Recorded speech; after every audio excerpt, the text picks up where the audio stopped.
안녕하세요. 리나의 책갈피입니다. 오늘 준비한 책은 당신이 꽃같이 돌아오면 좋겠다 입니다. 지은이는 고재욱, 펴낸 곳은 웅진 지식하우스입니다. 글 쓰는 요양보호사.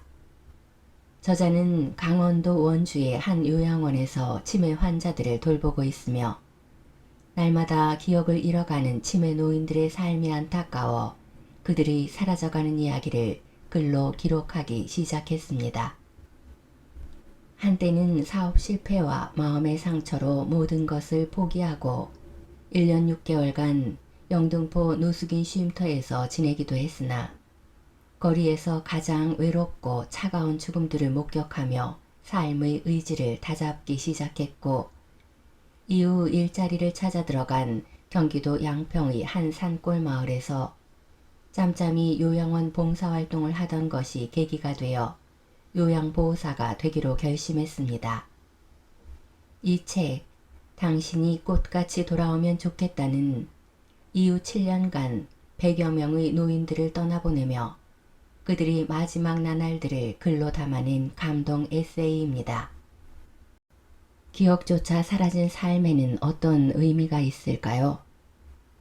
저자는 치매 노인들의 조각난 기억들을 모아 그들의 인생을 기워보며 기억이라는 형태로도 담을 수 없는 빛나는 가치가 무엇인지를 전합니다. 하루하루 죽음에 가까이 다가가고 있는 이들의 이야기를 통해 우리가 진정 행복하기 위해서는 어떻게 살아야 하는지를 생각해보며 인생의 위로를 얻을 수 있으면 좋겠습니다. 잠시 책 속으로 들어가 보겠습니다. 구독과 좋아요, 알림 설정은 사랑입니다. 삶의 마지막을 위한 연습. 휠체어에 옮겨진 할머니 얼굴이 일그러졌다. 들릴 듯 말 듯 희미한 신음소리가 맥없이 새어나왔다. 사설 구급대원이 황급히 허리를 숙이고 휠체어 발판 밖으로 떨어진 할머니의 왼발을 받쳐 올렸다. 환자복의 허벅지 가운데께 붕대로 동여맨 자리가 위로 불룩 솟아 있었다. 몇 주 전 사고가 있었다. 휠체어로 이동하던 중에 할머니가 침대에서 떨어졌다. 그 일로 할머니의 왼쪽 넓적다리뼈는 두 동강이가 나고 말았다.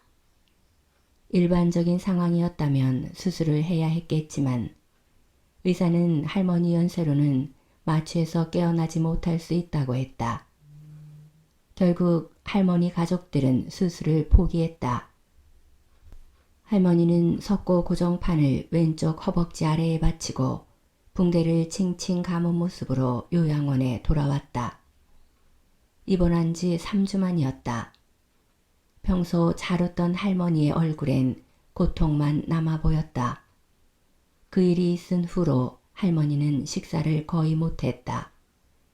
죽고 싶다는 말만 되풀이했다. 나는 할머니를 위로하고 싶었지만 괜찮을 거라고 말하지 못했다. 나는 할머니가 괜찮아질 수 없다는 것을 알고 있다. 나는 자주 죽음을 마주한다.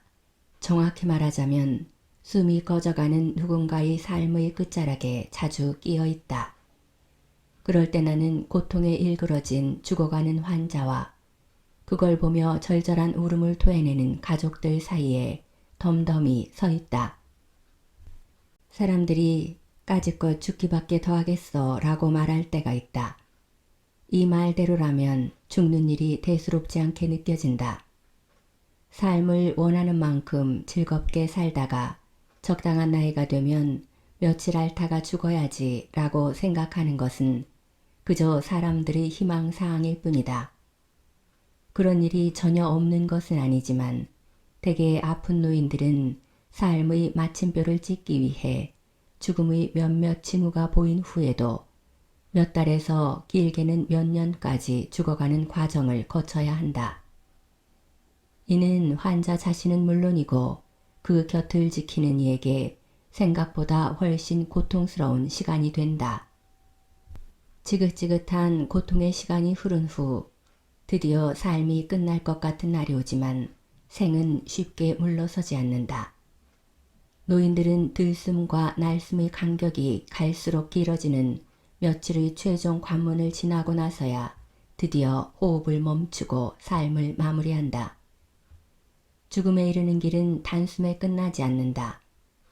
할머니는 점점 의식이 흐려졌다. 할머니 머리 위로 매달린 링거줄도 늘어갔다. 잠시 맑은 정신으로 돌아올 때면 나를 그만 보내라고 소리쳤다. 몇 마디의 짧은 비명을 쏟아낸 할머니는 다시 호흡기에 의해서 잠이 들었다. 보호자들은 침통한 표정으로 그런 할머니를 지켜보다가 한쪽에 마련된 간이 침대에서 새우처럼 구부린 채 선잠에 빠지곤 했다. 얼마간의 시간이 지나자 할머니와 보호자들은 누가 더 아픈 사람인지 모를 정도로 초췌해져 갔다. 그러는 동안 나는 묵묵히 할머니의 기저귀를 갈아들이고 비관에 영양액을 투입하고 눈을 감은 할머니에게 평소처럼 인사를 건넸다. 그것이 내 일이었고 나의 일이란 슬픔을 드러내서는 안 되는 것이었다. 할머니와 보호자 그리고 나는 할머니의 마지막 삶을 위해 꽤 힘든 시간을 보내야 했다. 죽음을 맞이하는 일은 늘 두렵다. 더러는 죽음에 대해 이런저런 설명을 듣기도 한다. 직접 죽음을 경험하지 않은 사람이 말하는 죽음에 대한 해석을 어디까지 믿어야 할까? 죽음의 외형적인 모습은 볼 수 있지만 죽어가는 이의 마음은 볼 수 없다. 환자 대부분은 죽음의 마지막 단계에서 가사 상태에 빠지기 때문에 어떤 느낌인지 직접 물어볼 수 없다. 그저 짧아진 들숨과 길어진 날숨의 거친 호흡소리만 들릴 뿐이다. 가족들에게 둘러싸여 한 사람 한 사람과 눈을 맞추고 마지막 유언을 남기고 잡았던 손을 떨어뜨리며 죽음을 맞이하는 일은 드라마에서나 가능한 일이다. 과연 죽음의 순간에 환자의 마음속에는 무슨 일이 일어나고 있을까? 한 가지 알 수 있는 것은 아직 환자의 의식이 온전할 때 그들이 죽음을 기다리는 반응이다. 내가 지금까지 만난 100여 명의 죽어가던 사람들은 예외 없이 죽음을 두려워했다. 나 또한 죽음이 두렵다. 나는 그들과 죽음에 대해서 많은 대화를 나눴는데 이를 통해 그들의 마음을 조금은 알 수 있었다. 그들은 죽음 자체가 두렵다기보다는 죽음까지의 과정을 두려워한다는 것. 나 역시도 그게 제일 두렵다. 젊거나 아직 건강한 사람들은 나이가 많은 사람들은 죽음을 담담하게 받아들일 거라고 생각하는 것 같다. 요양원을 방문하는 봉사자나 노인들을 보살피는 사람들과 대화를 나눠보면 직접적인 표현은 하지 않더라도 저마다 죽어도 괜찮은 나이에 대한 기준을 가지고 있다. 저 정도면 오래 살았으면서 뭐 라는 식이다. 하지만 그 기준의 대상은 늘 다른 사람일 뿐 자기 자신을 그 자리에 세워보는 경우는 좀처럼 없다. 삶의 마지막이 죽음인 것은 부인하지는 않지만 나는 아직 아니야 라고 생각한다. 7년여 동안 100여 명의 삶의 마지막 모습을 지켜봤다. 어떤 이들은 죽음을 막연하게 기다렸다. 겉으로는 죽음을 두려워하지 않는 것처럼 보였지만 내심 말하거나 생각하는 것을 꺼렸다. 또 다른 이들은 죽음에 대해 진지하게 생각했고 실제 죽어가는 과정을 알고자 했다. 죽음에 대해 겉모습만 알고 있던 사람과 죽음의 과정을 깊이 이해하고자 노력했던 사람의 마지막 태도는 너무 달랐다. 전자가 자기 죽음을 부정하고 외면하며 두려움에 떨었다면 후자에 속하는 이들은 때가 되자 죽음을 받아들이는 모습이었고 삶이 향하는 마지막 걸음을 신뢰하는 눈빛이었다. 자기 죽음을 스스럼없이 생각하던 사람들은 곧 고통스러운 시간이 찾아올 것을 알았지만 전혀 두려워하는 기색이 없었다. 오히려 가족들과 나를 위로하기까지 했다. 어떻게 그럴 수 있었을까? 어쩌면 우리가 살아가면서 완수해야 할 가장 중요한 과제 중의 하나는 죽음을 인정하는 마음을 가지는 것이 아닐까. 삶과 죽음은 언제나 거울을 마주하듯 서로 바라보고 있다는 것을 이해하고 받아들이는 마음이 필요하다. 누구에게나 죽음은 낯설고 무섭다. 하지만 죽음을 생각하며 지레 겁먹고 떨거나 애써 외면할 필요는 없다. 전 인류 중 누구도 죽음을 피할 수 없다는 명백한 사실은 우리에게 큰 위로를 준다. 우리만 죽는 것이 아니니까. 삶이라는 이야기의 마지막은 죽음이다. 결코 피할 수 없다면 당당히 마주하는 편을 택하고 싶다. 나 역시 다른 사람의 죽음을 보면서도 나는 아직 아니라는 생각을 하곤 했다. 타인의 죽음에는 관대하고 나의 죽음에는 반쯤 눈을 감고 있었다. 이제 나는 눈을 뜨고 미래의 죽음을 살펴보려고 한다. 현재의 삶을 위해, 오늘을 위해서. 내 직업은 저런 일입니다. 요양보호사인 내게 사람들은 말한다. 참 좋은 일 하시네요. 요양원에 입소한 어머니를 면회온 여자가 웃으며 인사했다. 그러고는 돌아가는 길에 함께 데리고 왔던 딸에게 이렇게 말했다. 너 공부 안 하면 저런 일 해야 한다. 저런 일이란 어떤 일을 말하는 것일까? 나는 아주 잘 알고 있다. 요양보호사는 치매 환자가 일상생활에서 인간 존엄성을 유지할 수 있도록 돕는 일을 한다. 다시 말해 먹는 일, 자는 일, 씻는 일, 입는 일, 배설하는 일 등 인간적인 삶을 이루어 나가는데 반드시 필요한 모든 일들을 조력한다. 그 밖에도 다양하다. 환자의 하루를 기록으로 남겨 필요시 적절한 의료 처치를 받을 수 있도록 의료진에게 정보를 제공한다. 치매 노인들과 가장 가까이에 있는 정서적 지지자로서 그분들의 친구가 되어준다. 그리고 그분들의 남아있는 기능을 유지하는 데 필요한 프로그램 진행을 돕는다. 색칠 공부, 화초 키우기, 붓글씨 쓰기 등이 이에 해당한다. 이것들이 대표적인 요양보호사의 일들이다. 앞에서 그 여성분이 말한 저런 일은 대소변을 치우는 일이나 괴팍하고 느리고 냄새나는 노인을 상대하는 우리의 일이 쉽지 않음을 뜻하는 것이리라.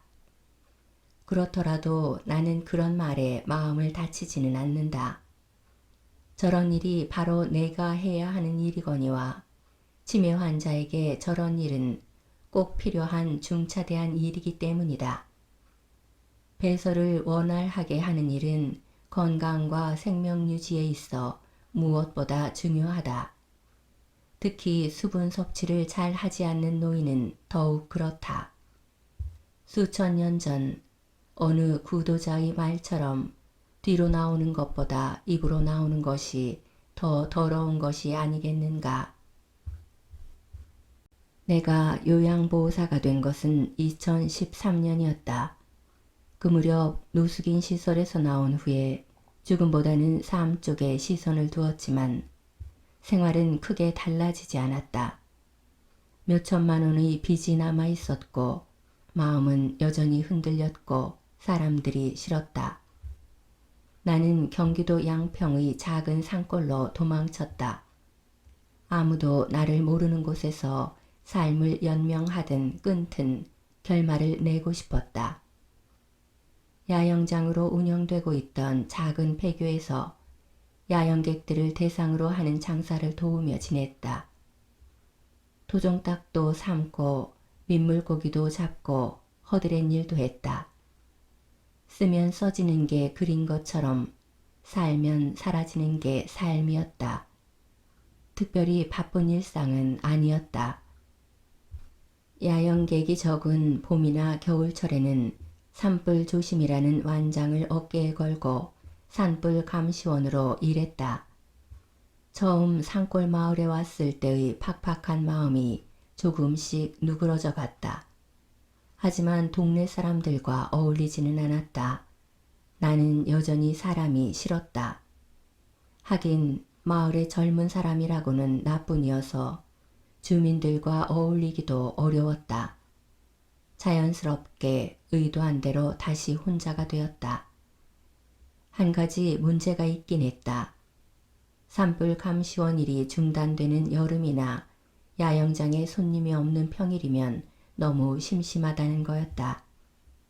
메뚜기를 잡아서 주말에 야영객들에게 팔아보기도 했는데 처음엔 재미있었지만 그것도 한때였다. 사람을 피해 사람 없는 곳을 찾아 이곳까지 왔던 터였다. 야영장에 텐트가 가득 차면 나는 사람들로부터 다시 도망치고 싶어졌다. 하지만 그들이 모두 돌아가고 평일이 되어 정작 혼자 남게 되면 사람들이 생각났다. 산골 마을에 온 지 1년이 지나도록 나는 원망과 그리움 사이에서 흔들리고 있었다. 마을 한가운데에 교회가 있었다. 교회 건물은 벽면을 돌로 마감했는데 목사님이 홀로 공사를 했다고 한다. 건축 설계가 전공인 나는 처음엔 교회 건물의 형태에 호기심이 일었다. 그런데 보다 보니 이상한 점이 있었다. 마을 한가운데에 있는 교회인데도 정작 마을 사람들은 그 교회를 다니지 않았다. 사람들은 큰 고개를 2개나 넘고도 차로 10분쯤은 더 가야 하는 읍내의 교회에 다닌다고 했다. 사람들 한가운데에 있지만 사람들이 별로 없는 곳. 어쩌면 그래서 나는 더 편하게 그 교회에 드나들 수 있었는지도 모르겠다. 가까이에서 본 교회는 차가운 느낌이 들었다. 온통 돌로 장식된 벽에서 무거운 짐을 가득 짊어진 사람의 인생이 느껴지는 듯했다. 교회는 3층 높이의 뾰족한 첨탑 위에 십자가를 세워둔 예배당과 평범한 2층 건물로 나뉘어 있었다. 두 건물 사이에는 좁은 길이 나 있었고 산책로라고 쓰인 작은 팻말도 세워져 있었다. 교회 건물과 2층 건물의 입구에는 같은 이름이 붙은 나무 간판이 걸려 있었다. 영영교회, 영영요양원. 서너 명의 노인들이 느린 걸음으로 산책 중이었고 몇몇은 휠체어에 앉아 먼 산을 바라보고 있었다. 교회는 조용했다. 오랜 수도원의 공기가 흐르는 듯도 했다. 동네 사람들이 요양원 노인들과 함께 예배드리는 걸 별로 안 좋아해요. 목사님이 설명해 주었다. 충분히 이해가 되었다. 자신들이 미래를 눈앞에서 보여주는 노인들의 모습을 누가 보고 싶어 할까? 그것도 치매 노인들을. 요양원에 들러 청소나 빨래를 하는 시간이 늘어갔다. 봉사를 해보겠다는 그런 거창한 생각은 아니었다. 순전히 무료한 나를 위해서였다. 요양보호사란 직업에 대해 알게 된 것도 그 무렵이었다. 멍하니 허공을 바라보는 할머니, 같은 소리를 계속 반복하는 할아버지. 어떤 사람은 복도에 소변을 흘리며 걸어다녔고 어떤 사람은 그런 할머니 뒤를 따라 소변을 닦고 할머니를 씻겨주었다. 한 할머니는 누구인지도 모르는 나를 자신의 무릎에 누이고 멋들어지게 자장자장 자장가를 불러주기도 했다. 요양원 원장을 겸하고 있던 목사님은 내가 어르신을 돌보는데 소질이 많다며 요양보호사 일을 권했는데 나는 내 한몸 건사하기도 귀찮다고 잘라 말했다. 그리고 요양원에 가는 일을 그만두었다. 사람을 뭘로 보는 거야 하는 생각이 들었다. 이렇게 시골에서 닭이나 삶고 있으니 나를 우습게 본 것 같았다. 빚도 있고 당장 어려운 상황에 있긴 하지만 내가 저런 일을 할 사람은 아니라고 생각했다. 대소변이나 치우는 저런 일을. 며칠이 지나갔다. 도통 잠이 오지 않았다. 자꾸 할머니, 할아버지 모습이 떠올랐다. 요양원에 가면서 근래 들어 내가 처음으로 웃었다는 것이 생각났다. 노인들의 자글자글한 주름을, 치아가 없어 홀쭉한 입을, 노인 특유의 냄새를 나는 싫어하지 않았다는 것도 느꼈다. 일주일을 넘기지 못하고 나는 다시 요양원에 갈 수밖에 없었다. 나는 노인들이 너무 보고 싶었다. 할머니 한 분이 목욕하고 싶다고 했다. 요양원에서는 날짜를 정해놓고 어르신 목욕을 해드리고 있었는데 그날은 할머니가 목욕하는 요일은 아니었다. 바쁜 직원들 대신에 내가 어르신 목욕을 자청했다. 뼈만 앙상한 86세의 할머니였다. 목욕이 끝난 후 깨끗한 옷으로 갈아입은 할머니는 내 손을 꼭 잡고 고맙다는 인사를 건넸다. 다음 날 아침 나는 할머니가 돌아가셨다는 소식을 들었다. 그분들과의 하루는 언제라도 마지막 만남이 될 수 있음을 나는 그때 알았다.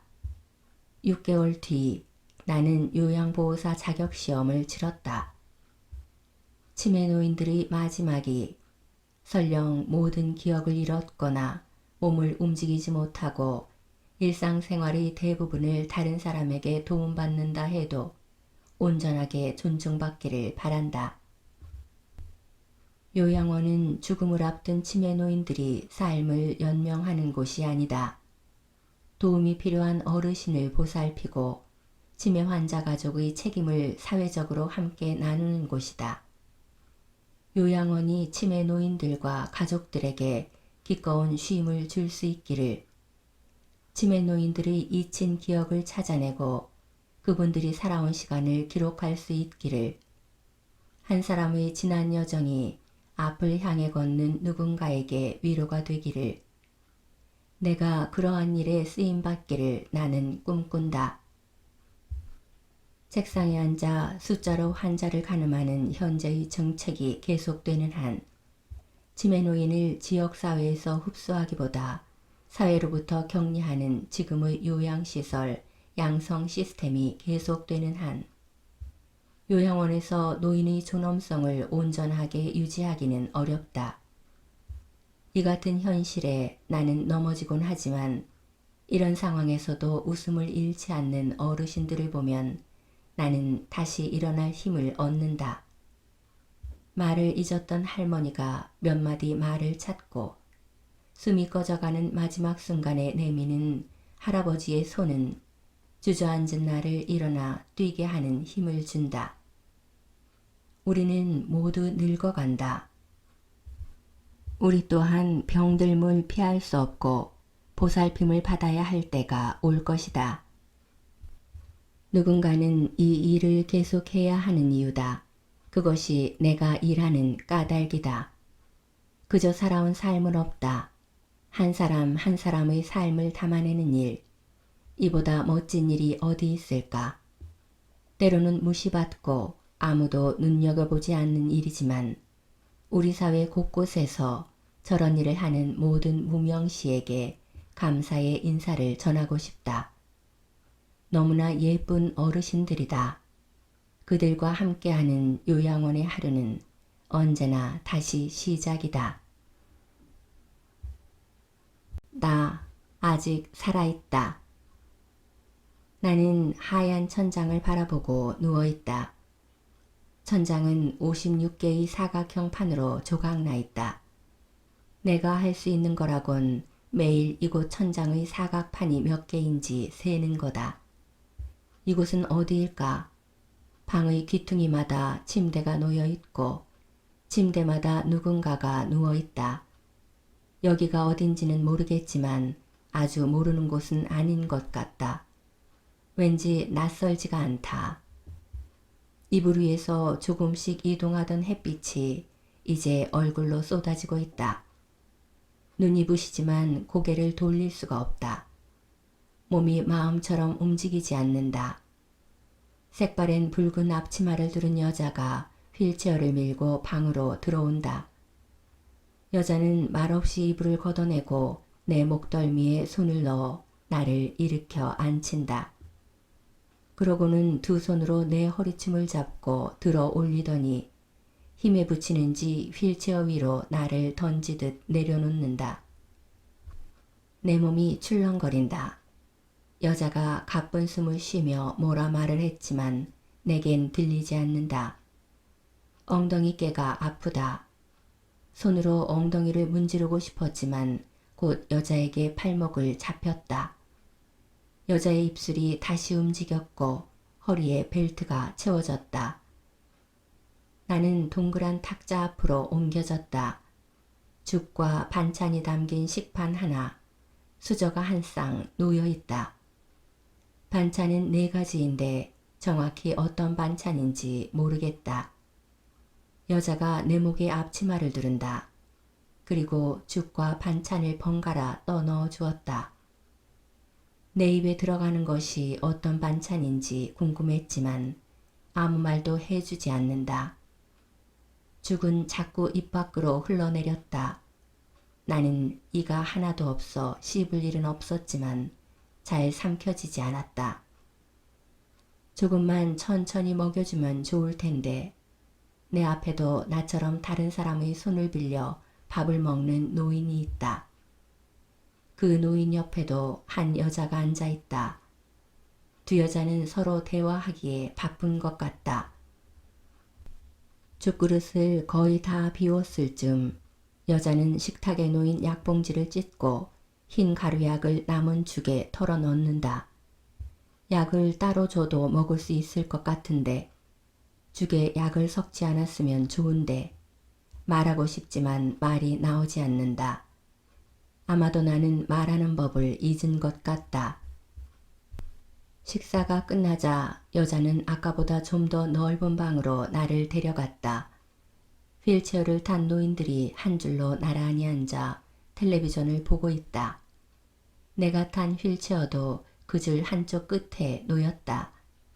소리가 잘 들리지 않아 화면 속 사람들을 그저 구경한다. 얼마 안 되어 노인들이 한 사람씩 사라진다. 나도 누군가의 손에 이끌려 방으로 돌아왔다. 휠체어에서 침대로 옮겨진다. 이번엔 2사람이다. 한 사람은 내 다리 사이에 자신의 다리를 끼우고 내 허리와 어깨 쪽지를 잡았다. 다른 한 사람은 내 뒤에서 바지춤을 잡는다. 나를 세우고 침대로 옮긴다. 내 몸이 침대에 떨어지며 머리가 흔들린다. 조금만 살살 다뤄줬으면 좋으련만. 바지춤을 너무 위로 끌어당기지 않으면 좋으련만. 이번에도 마른 입안에서만 맴돈다. 얼마나 시간이 지났을까? 밖에서 소란스러운 소리가 나는 것 같다. 한 남자가 내 방에 들어오며 고개를 숙인다. 환한 웃음을 띤 얼굴이다. 나도 모르게 입가가 올라가며 미소를 지었나 보다. 그가 눈을 동그랗게 뜨며 내가 웃었다고 좋아한다. 그는 왜 내가 웃었다고 좋아하는 걸까? 그의 손이 내 이마를 짚는다. 조금 거칠지만 따뜻하다. 그는 고개를 요리조리 돌려가며 나를 살펴본다. 내 팔다리와 몸통을 움직여 자세를 바꿔준다. 등 허리가 훨씬 편해졌다. 그는 내 이마에 자기 이마를 갖다 댄다. 물속같이 고요했던 귓가에 불쑥 그의 환한 목소리가 들려왔다. 목구멍에서만 맴돌던 말이 튀어나온 것도 바로 그때였다. 내 목소리에 그도 깜짝 놀란 표정이다. 두 손으로 얼굴을 덮더니 눈끝을 두드린다. 눈물을 닦는 것도 같다. 그는 왜 내 목소리에 눈물을 흘리는 걸까? 나는 그의 얼굴을 찬찬히 바라봤다. 내 아들보다 어리고 손자보다는 많아 보이는 나이. 잃어버린 기억 속의 누군가일지도 몰랐다. 어쩌면 아들일 수도 있고 손자일 수도 있었다. 나는 기억을 잃어버린 치매 환자다. 나는 아버지의 말 한마디에 시집을 가야 했다. 쫓겨난 땅도 있고 사람도 그만하면 괜찮다더라. 그게 끝이었다. 그 길로 나는 조그만 땅도 있고 그만하면 괜찮다던 남자에게 시집을 갔다. 땅은 200평 남짓으로 시골에서 농사 짓기에는 정말 조그마한 것이었지만 남편과 나 둘이서 부지런히 일구기에는 알맞았다. 남편이 파와 마늘, 양파, 상추 따위를 심으면 나는 읍내 새마을금고 앞에 자리를 깔고 앉아 열심히 팔았다. 은행이라고는 새마을금고 하나였기에 그곳은 온 마을 사람들이 자주 오가는 자리였고 덕분에 번번이 남기지 않고 채소를 팔 수 있었다. 일찌감치 떨어진 채소를 찾는 손님이 나타나면 남편이 금세 밭에 가서 뽑아다 주곤 했다. 넉넉하진 않았지만 두 아이들과 배는 골치 않고 살 수 있었다. 남편은 정말 그만하면 아니 꽤 괜찮은 사람이었다. 남편은 매일같이 캄캄한 새벽에 제일 먼저 일어나 물을 끓였다. 여자가 찬물로 씻으면 피부가 거칠어진다는 이유였다. 또 남편은 다른 집 남자들이 부인을 대하는 것처럼 한 번도 나를 야, 어이 하고 부르지 않았다. 항상 여보 하고 불렀다. 읍내에 나가면 빈손으로 돌아오는 법이 없었다. 동동구리무는 내 손에서 떨어지지 않았다. 나는 아들 둘을 낳으며 위험한 상황을 맞기도 했다. 하열이 멈추지 않은 거다. 그 모습을 지켜보던 남편은 그날로 읍내 병원에 가서 아이 못 낳게 하는 수술을 받았다. 남편은 정말 좋은 사람이었고 다른 불만은 없었다. 딱 한 가지만 빼고는. 유달리 눈이 많이 내리던 어느 겨울날 남편은 어깨 위로 잔뜩 눈을 맞으며 쉼없이 장작을 팼다. 두 해 겨울도 충분할 만큼의 장작을 한껏 패 드높이 쌓아놓고는 읍내에 다녀온다며 길을 나섰다. 사람들이 말하길 눈길에 낡은 트럭이 미끄러졌다고 했다. 남편은 그 길로 세상을 떠났다. 내가 50이 되던 해였다. 내 곁을 너무 빨리 떠나버린 일. 그게 남편에 대한 나의 한 가지 불만이었다. 두 아이가 가정을 이루고 내 곁을 떠났다. 아들이 함께 살자고 했지만 나는 남편의 땅이 좋았다. 도시의 아파트보다 남편이 손수 지어준 작은 집이 내게는 평안했다. 200평의 땅이 주는 선물은 나 혼자 살아가기에 부족함이 없었다. 그렇게 조용히 늙어가다가 남편의 뒤를 따르면 될 일이었다. 그 일이 일어나지만 않았더라면, 절대 오지 말아야 할 것이 오지만 않았더라면, 서울에 있어야 할 아들의 다급한 목소리가 작은 집을 뒤흔들었다. 부엌에서 새까만 연기가 퍼져나오고 있었다. 무슨 일이냐? 방을 열고 나간 나를 보며 큰아들이 입을 틀어막았다. 아니, 작은 아들이었던가. 어떤 놈이 큰 놈인지 구분이 되지 않았다. 입고 있던 몸빼바지에서 소변이 흘러내리고 있었다. 나는 나를 잃어버리고 있다. 내일은 또 무엇을 잃어버릴지 모르겠다. 어쩌면 마지막에는 내 이름 석자만 기억할지도 모르겠다. 이곳에서 치매에 걸린 노인들을 쭉 봐왔는데 그래도 다들 자기 이름만은 기억하는 것 같았다. 내 이름 석자와 두 아들, 그리고 손주들 얼굴만이라도 잊어버리지 않으면 좋으련만. 하루하루 사라지는 기억이지만 내가 분명히 알고 있는 한 가지가 있다. 치매에 걸렸어도 말하는 법을 잊었어도 내 손으로 혼자 밥 먹고 화장실 못 가는 처지일지라도 나는 알고 있다. 나 아직 살아있음을. 마음밭에 심다. 내가 사는 강원도 원주에서는 흙이 있는 자그마한 땅이면 어디서든 콩이나 깨 같은 작물이 자라는 모습을 볼 수 있다. 사람들은 봄이면 씨앗을 뿌리고 여름, 가을이면 꽃과 열매를 거둔다. 그러는 동안 자연은 땅을 정화하고 양분을 나누어 준다. 곤충들과 동물들, 그리고 사람들을 먹이고 치유한다. 밭에 씨를 뿌리는 것처럼 내 속에도 작은 씨앗이 떨어진 때가 있었다. 내 마음밭에 작은 씨앗이 자리 잡고 싹을 틔운 것은 순전히 그 덕분이었다. 그는 마지막까지 희망을 심던 사람이었다. 그와 처음 만나던 날 직원들은 괴팍한 노인이니 조심하라는 둥, 앞을 잘 보지 못하니 이동할 때 특히 신경 써야 한다는 둥 몇 가지 당부를 전했다. 까다로운 노인이겠구나 생각했지만 여러 노인을 상대하다 보니 대수롭지 않게 여기고 전에 들은 충고는 다 잊고 있었다. 그러다 그의 병실문을 열었다. 길고 하얀 머리카락을 뒤로 질끈 묶은 비쩍 마른 노인이 앉아 있었다. 창 쪽을 향해 돌아앉은 모습이었는데 내 발소리에도 노인은 고개를 돌리지 않았다. 그가 침대 옆 탁자 위를 더듬거렸다. 탁자 위에는 휴대전화가 있었는데 그는 몇 번을 더듬거린 후에야 전화기를 잡을 수 있었다. 손이 닿는 거리에 있는 물건도 보이지 않는 눈치였다.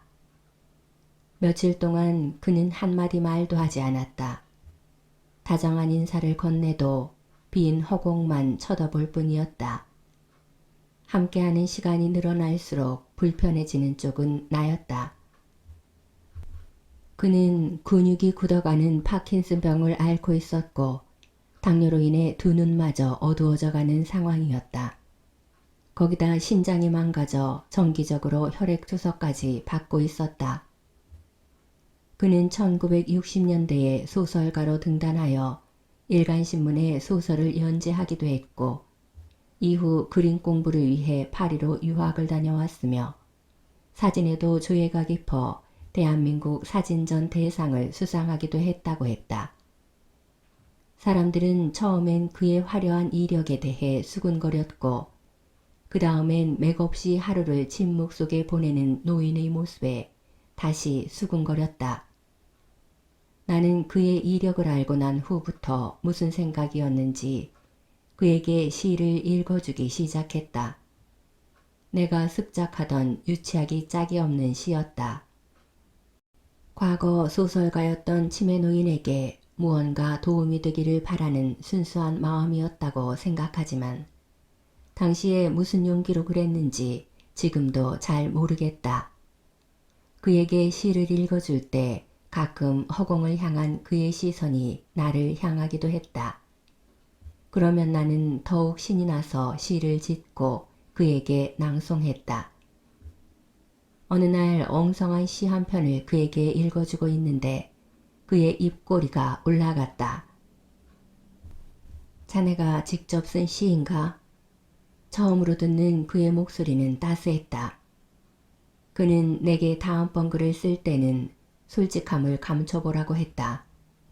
메타포에 대한 말 같았지만 온전히 이해할 수는 없었다. 한번 시작된 그의 말은 자주 내 마음을 흔들었고 오랜 세월을 지나온 경험들이 쏟아질 때면 나는 동상처럼 그의 앞에 서서 떠날 줄을 몰랐다. 그는 눈앞 30cm밖에 볼 수 없다고 했다. 그런데도 그는 아침마다 더듬거리며 아주 느린 걸음으로 정원을 산책했다. 그를 혼자 보낼 수 없었기에 나는 늘 그와 함께 했다. 그럴 때면 그는 내게 꽃에 얽힌 사연을 들려주었다. 제주도의 오름에서만 자란다는 붉은 피 뿌리풀, 잎과 꽃잎이 서로 한 번도 만나지 못한다는 상사화, 자르고 잘라도 다시 자란다는 부추꽃 등 한 번도 본 적 없던 꽃들이 그의 입을 통해서 내 마음으로 들어왔다. 그가 전하는 꽃 이야기에 흥미를 느끼며 나는 어느새 그와의 산책을 즐기게 됐다. 그는 산책을 마치면 방으로 돌아와서는 스케치북을 펼쳤다. 작은 종이 속으로 들어가기라도 할 것처럼 얼굴을 스케치북에 바짝 붙이고 꽃을 그렸다. 산책길에 이야기했던 꽃들을 그림으로 옮기고 있는 것 같았다. 그의 꽃은 아주 느리게 자랐지만 하루하루 쌓이면서 어느새 사절지를 반 이상 채우며 흰 종이 가득 피어났다. 그가 한 번은 손잡이가 있는 큰 돋보기를 구해달라고 부탁했다. 그는 한 손에는 돋보기, 다른 한 손에는 펜을 들고 스케치북에 글씨를 쓰기 시작했다. 대개는 가끔 그에게 걸려오는 지인과의 전화 내용이거나 산책길에서 나와 나눴던 일상의 평범한 이야기들이었는데 그는 뿌연 눈으로 한 글자 한 글자 정성을 들여 글씨를 썼다. 나는 그가 며칠 지나면 그만둘 것이라 생각했지만 그는 한 달이 지나도 꽃을 그리고 글을 쓰는 일을 멈추지 않았다. 그는 마지막으로 한 편의 소설을 완성하겠노라 선언했다. 그러나 어느 날부터 그는 그림을 그리고 글을 쓰는 일을 그만두었다. 산책도 더 이상 나서지 않았다. 두 눈이 아주 많이 나빠졌기 때문이었다. 이제는 눈앞 30cm도 식별이 어렵다고 했다. 돋보기로도 볼 수가 없게 된 것이었다. 그는 한동안 방에서 나오지 않았다. 꽃을 이야기하며 미소 짓던 얼굴엔 짙은 그림자가 졌다. 며칠 후 그가 나를 불렀다. 예전에 썼던 내 소설을 현대시에 맞도록 고쳐주게. 1960년대에 신문에 연재했던 그의 첫 소설을 현재 상황에 맞춰 다시 써달라는 것이었다. 나는 문학을 공부하거나 소설을 써본 적이 없었다. 나는 그럴 수 없다고 딱 잘랐다. 그는 다시 방으로 들어갔고 식사도 거의 하지 않았다. 도리가 없었다. 그의 소설이 연재되었던 강원일보를 방문했다. 1966년에 연재되었던 이정현 씨의 소설을 찾아볼 수 있는지를 물었다. 무려 50년도 더 지난 일이라 찾을 수 있을 거란 기대는 하지 않았다. 그런데 놀랍게도 당시 소설이 연재된 지면이 보관되어 있었다. 신문사에서는 친절하게도 복사까지 해주었다. 소설의 연재 지면을 찾았다는 소식을 전하자 그는 생기를 되찾았다. 예의 그 자상한 미소도 돌아왔다. 그리고 소설에 대해서 말하기 시작했다. 그가 어떤 장면 하나를 떠올리면 나는 그 장면을 실감나게 묘사해야 했다. 그와 대화를 나눈 후에는 또 그만큼의 분량이 늘어났다. 예스러운 문장만 현대적으로 바꾸면 될 것이라는 내 생각은 완전히 오판이었다. 나는 밤을 새워 글을 써야 했다. 그러나 포기할 수는 없었다. 그를 실망시키고 싶지 않았다. 짧았던 소설은 어느새 중편 소설이 되어버렸고 그러는 동안 훌쩍 석 달이 지나갔다. 나는 서울에 있는 인쇄소에 원고를 보내 제본까지 마친 뒤 우리가 함께 완성한 소설을 들고 그에게 달려갔다. 제 딴엔 으쓱해진 손자가 할아버지 품을 향해 달려가듯이. 그는 오랜만에 산책을 가자고 했다. 아침 이슬이 땅과 하늘을 반반씩 머금고 떠날 준비가 한창이었다. 변리 내리는 작은 오솔길에서 그가 걸음을 멈추고 고개를 들어 한껏 햇살을 받았다. 나도 같은 모습으로 그를 따라했다. 그를 닮아가는 느낌이 참 좋았다. 그 책은 말이지 자네를 위한 내 선물이네. 소설 한 편을 완성해 보았으니 앞으로 글쓰기에 큰 도움이 될 거야. 눈시울이 뜨거워졌다. 눈물을 들킬까 고개를 돌리고 무엇을 찾는지도 모르는 채 풀숲을 눈으로 훑었다. 어느새 서늘해진 바람에 꽃줄기들이 흔들렸다. 그는 끝내 사절지 가득한 꽃을 피우지는 못했다. 돋보기를 들고 한 글자 한 글자 새기던 그의 마지막 소설 또한 미완성으로 남았다. 하지만 그가 씨앗 하나를 내 가슴에 심은 것은 분명했다. 그가 떠난 뒤에도 자꾸만 그를 닮아가고 있는 나를 발견하기 때문이다. 그가 빈 백지에 그리던 꽃과 글자들은 고스란히 내 마음밭에 떨어져 자리를 잡았다. 언젠가 될지 모르지만 내 마음밭에서 자라난 씨앗도 활짝 피어나서 누군가에게 꽃씨가 되기를, 그가 내게 그랬던 것처럼. 리나의 책갈피였습니다.